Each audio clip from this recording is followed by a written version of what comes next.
Welcome once again. My name is Daryl Kwam. Now, the heads of state of the Economic Community of West African countries, that's Ecowas, will sign the proposed common currency for the sub-region after an agreement by about 2 or more nations this year. The proposal to use a common currency to be known as ECO has been under discussion for more than a decade. Now, the currency is expected to enhance trade and investment among member nations. In an exclusive interview with Joy Business, Senior Minister Yao Safumafo said member countries have agreed to move on without waiting for all the other countries in the sub-region in meeting the criteria. The question of the economic activity generated within the ECOWAS members, and most economic activity is with the six, and therefore we are pushing very hard. We agreed way back in 2004 that the headquarters of the ECO will be in Accra. All the members agreed, because I was then the finance minister. The head of state agreed. So that is what we have been developing for quite some time. There's going to be a summit before June about this currency, and our president is very dedicated to it. So I think we're going to get closer. You see, to get a common currency, meaning that you must have a common convergence criteria, that the whole economy should agree on certain parameters. Your inflation should be below X, your this should be this, your this should be that. And brings you together to be able to have a common currency. And therefore, the discipline of each economy within ECOWAS becoming the final determinant of having a common currency. If we are to have 4 criteria that we should all meet, and nobody is meeting it, how do you have a common currency? You get my point? And if only 2 countries are meeting it, how do you have a common currency? So it is this convergence criteria, like the Europe did. When you qualify, you get in. But now I think the idea is that any 2-3 countries which agree on the convergence criteria, who make it, will start the currency. Then the rest will join as they qualify. Okay, so any deadline for it? Thank you. Any deadline for it? Oh no, there's no deadline, because it is the management of the respective economies. You cannot put a force on Nigeria that they should meet their 4 criteria on such and such a date. You can't. But what is important is that Ghana and Nigeria become the 2 key countries whose qualification will facilitate the common currency because of their economic might or their size. Because if you have 2 small countries qualify, you can't push Nigeria and Ghana into a common currency. Currency is for what? It's for business, it's for trade. And therefore Nigeria is extremely important. Ghana is extremely important because of our sizes. Prices of petroleum products are set to witness a marginal reduction tomorrow. News Just In says Parliament has passed the new Special Petroleum Tax Amendment Bill, which will see a 33 peso reduction on a litre of petrol at the pumps. Now, the bill will have to be assented by the President for its implementation. Let's hear from Chairman of the Finance Committee of Parliament, Dr. Mark Esibe-Yeboah. What the government seeks to do in this new amendment bill is that they are changing the tax from an ad valorem. An ad valorem would be like a per unit tax, so that if prices go up, then the rates that the tax that you pay would also go up. If prices fell, then the tax rate would also, the tax paid would also come down. Now we are changing it from an ad valorem to a specific one, so that regardless of the price increase or decrease, what you pay stays the same. So some values have been quoted in the bill, and we worked on that at committee yesterday. This was brought under a certificate of emergency. I think everybody recognizes the urgent nature of this, because prices have been skyrocketing. More so because the price on the international market, crude, it went up to about 65%. As at yesterday, it's come down to about 58. So now if you make a specific tax, then what consumers pay at the pump will not be changing when the prices go up. So that's what we have done at committee, and we are going to present the report and take the bill. So if the president assents to it today, then the next window starts tomorrow, which is 16th February, the next pricing window. If we're able to get everything done today, then we have to see some marginal decrease in the prices of petroleum products beginning tomorrow. That's if all the motions are gone through today. Right. Otherwise, then whatever we do now would only kick in the next pricing window, which starts in March. So that's so basically, if you can break it down for me, for the consumer who is much concerned about the rise in price of petroleum.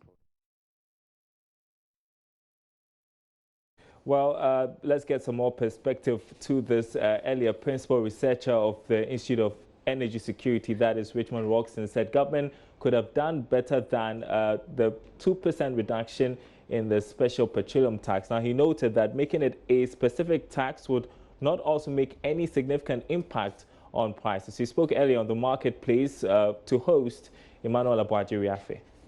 2% is woefully inadequate. And it's important that we look at this tax in perspective. In 2014, when it was laid in Parliament, a lot of people spoke against it. The government's argument was that prices had gone down on the local market. It had moved from 3 cedis 40 pesos to 2 cedis 60 pesos, and that consumers were enjoying. And that because we had a whole deficit in our revenues, because don't forget, we produce oil as a country, and even though when prices go down in international markets, consumers will enjoy, it goes back to affect government's revenue. So the argument was for it to augment government's revenue because the revenues from the petroleum field had dropped drastically. Now, what 4 years after is going to be a specific tax now and not that ad you see, valorem tax it used to be? Whether it's 10 pesos, 20 pesos, 30 pesos, it still has a role to play in the price build-up. And we don't think it should be there in the first place. Because whether you reduce it from 17.5 to 15%, as this government did last year, or you reduce it from 15 to 13, as they are doing now, it will still have an impact. And we all know the prices of petroleum products in Ghana today are so high. You are buying a liter for 4 cedis 67 pesos, and out of that 4 cedis 67 pesos per liter, look at the number of taxes and levies in the price build-up alone. It is not good for you to be buying fuel at over 21 cedis. If this 2 pesos goes 2%, goes ahead, if government passes the bill and the president assents to it, the reduction will be less than 10 pesos. It will be around 10 pesos. But like you rightly said, it is not the only determinant in the price build-up. What if we are able to control the parity rate of the cedi to the dollar significantly? That is one thing. There are three. I'll group them in two. One will be variables, one will be constant. The variables will be the one that whatever the prices will impute them into the figure. So depending on how crude oil prices are on the international market, we'll fix that figure. If it's 10 pesos, you fix it. If it's $50, you fix it. If it's $70, you fix it in the formula. Sure. When you take finished products, normally the benchmark that we use is S&P's Platts benchmark. So whatever prices of LPG is, whatever the price of gasoline or gas oil, you just fix that. Whatever the exchange rate is, you fix that. For the exchange rate, government has some influence when it comes to the exchange rate. What of finished product?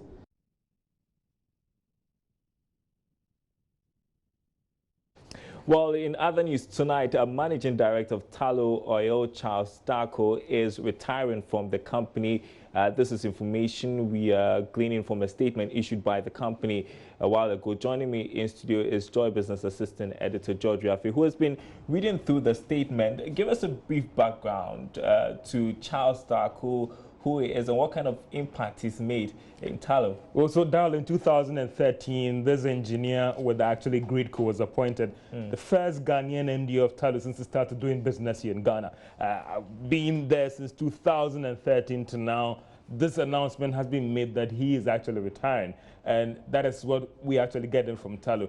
And also commenting on this, he said he thanked all the stakeholders who helped him to make that impact that he really wanted to make in the oil exploration business, and for all government players and all the rest. And he was like, thank you so much, I'm moving on. All right, and who is taking over?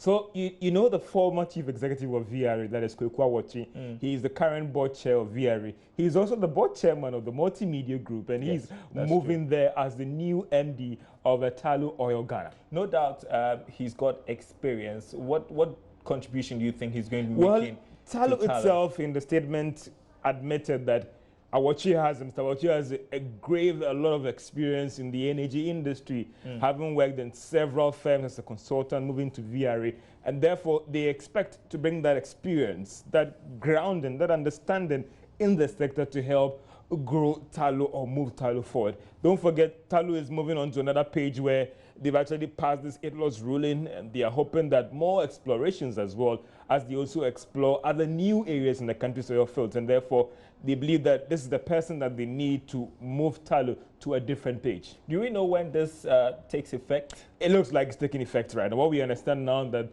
Mr. Awachi is with the parent company, crossing the T's, dotting the I's, but it has taken immediate effect. All right, thanks very much, George, for bringing us up to speed. So, Tullow Oil has a new managing director, Kwekwa there, as you heard George updating you. We'll still stay with energy issues, and the Tullow Oil Refinery is to fully resume operations by the second quarter of this year. This will be after a temporary work on some components of the crude processing plant is completed.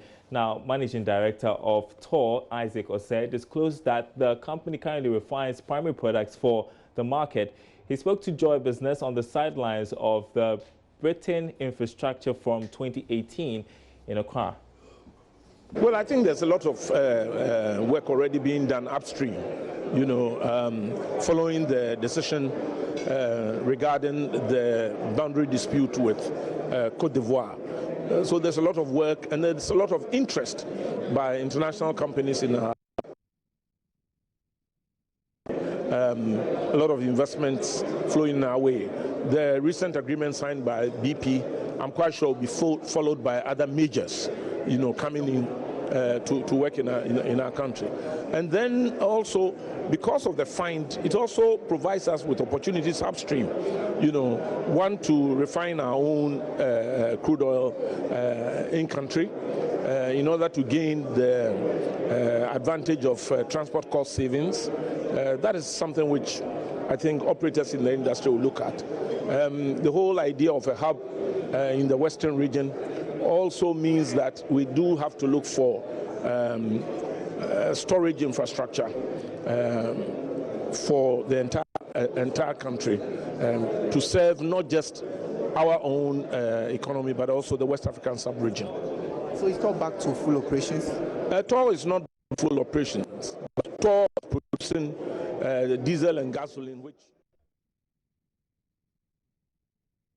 Well, we are turning to another important commodity, cocoa, and Cocoa Board has indicated it could be forced to reduce the producer price paid to farmers if the price continues to reduce on the world market. Now, the board currently pays farmers 7,600 cedis a ton of cocoa beans and 475 cedis for every kilo bag of beans. Now, after keeping the price unchanged for last year, the country is said to have lost over $1 billion as a result of the continuous decline in the prices, while Cocoa Board's margins have also witnessed some significant reduction. Executive Director of Cocoa Health and Extension Division, Emmanuel Opoku, tells Joy Business there's still a way out for farmers. Tea is very low in Ghana, right? The potential of every 1 acre should be at least 25 bags. Okay, but currently we are doing around 5 bags. Now, so if we can get the farmers to adopt the interventions Cocoa Board has started today to raise farm productivity, we will be able to address that challenge. At that point, even if prices come so low and government is compelled by the circumstances to reduce the price, farmers will not be worse off. If the world price of cocoa goes below $1,800, it will be practically impossible for anybody to do that, because now what you are selling doesn't even earn you that much. Who will pay the difference for you? In other news, government is considering starting a national certification program for artisans operating in the country. This was revealed by the Minister for Employment and Labour Relations, Ignatius Bafuewa, at the launch of the 48th anniversary of the National Vocational Training Institute, Ghana. The National Vocational Training Institute, NVTI Ghana, has been in existence since 1970. Currently, the NVTI operates 34 vocational training institutions across the country and instructs trainees in a total of 28 skilled areas. The institution has produced over 2,000 entrepreneurs in several parts of the country. Speaking at the launch of NVTI's 48th anniversary, Minister for Employment and Labour Relations Ignatius Bafoewa noted that artisans who have not gone through formal education should be accredited. You move out there, and by the roadside, you see so many people practicing trade. You see carpenters, you see masons, you see organizers, you see food vendors, you see all kinds of professionals operating. Then you ask, all these professionals, who certified them? I must admit that there are some that may have been certified, may have taken some of your tests and may have passed, but there are equal number of persons who also operate without any form of certification. So how do we distinguish the good ones from the bad ones? I think it is something that we need to be thinking about. There should be some kind of a national certification for artisans. The theme for the anniversary is promoting technical and vocational education and training to provide solutions to Ghana's unemployment. Activities to mark the 48th anniversary will start later in March this year. Reporting for Joy Business, Karen Dodu. The Private Enterprise Federation has called for more institutions to come on board for the effective operation of the one-stop business registration process. President of the Enterprise Federation, Nana Osebonsu, explained that although the initial introduction of the SNIT and tax identification numbers at the Registrar General's Department is a good move, there's still more to be done. For now, the introduction of the one-stop shop for business registration affords applicants the opportunity to obtain all documents such as the GRA tax identification number and Social Security Insurance Trust number at the department. The aim will be to cut down the time spent in acquiring certification to commence business. However, according to the CEO of the Private Enterprise Federation, more institutions need to come on board to make the system more effective. Now you get a thing and you get SNIT. But you need a fire service certification, you need EPA certification, you need office inspectorate certification. And so, but they all have to be obtained by the private sector. And it's been such a cumbersome process and procedures that you have to run around and it takes a number of different days and all. So what we have been advocating is to get them at one place. This is a beginning. You have now the Registrar Generals, you have 10, over there you have SNIT. The others that have to come on board, the EPA and the fire service, office inspectorate, town and country planning, those have to come on board. The state, the municipal business permit, they all have to be in one place. That's if they can have a collaborative platform and have one maybe questionnaire or licensing forms that you have to fill and then get that to be provided to you, I think it will make it easier. Nana Osebonsu also added the introduction of the tax identification number will enhance revenue collection. So, but it identifies, it allows the authorities to identify businesses, to recognize where they are, to know the owners and all. Yes, you can incorporate a business and get a commencement certificate and don't operate at all. You'll still be liable for some taxes and obligations, you know. So, but it helps the economy in the sense that if we look into how many businesses have registered, we can count. How many are in operations, we can count, because you also have to file your tax returns annually. And on the basis of the tax returns, the tax authorities can then track that, oh, Sheila and Company made some money, but we haven't seen their tax returns. But going to the Registrar Generals, they identify that Sheila & Co. has a tax ID ABC+1, and where are their tax returns. So now they start looking for you and they can identify and make sure that you're also tax compliant in requirement of the law. The one-stop shop for business registration is currently being run on a pilot basis at the Registrar General's Department from February to April. Sheila Tamaklu for Joy Business. to Region Next, where the mechanical department of the Kumasi Vocational and Technical Institute has built a mobile cassava grater. Now, according to available statistics, post-harvest losses in root and tubers, especially yam and cassava, stands at 30 to 60%. The innovation is meant to address the recurrence of high post-harvest losses to equip farmers to process their cassava. Prince Opia has been interacting with the students behind this. Year-old Amanyameche is a cassava farmer in Adumenu in the Adansi municipality of Ashanti region. She is unable to convey even 40% of the cassava she harvests from her farm every season. Even the little she brings home fetches her equally little money. I sell 3 medium-sized tubers for 2 Ghana cedis. I don't have money to hire laborers to help me on my farm, so I go with my children. It's very far from the farm to the house. We rest stop so many times before we get home. Even with the children, I am unable to bring everything home. Averagely, she sells 3 medium-sized tubers for 2 Ghana cedis. Cheap as it may seem, Amma could earn more if the backlog left on the farm was brought home.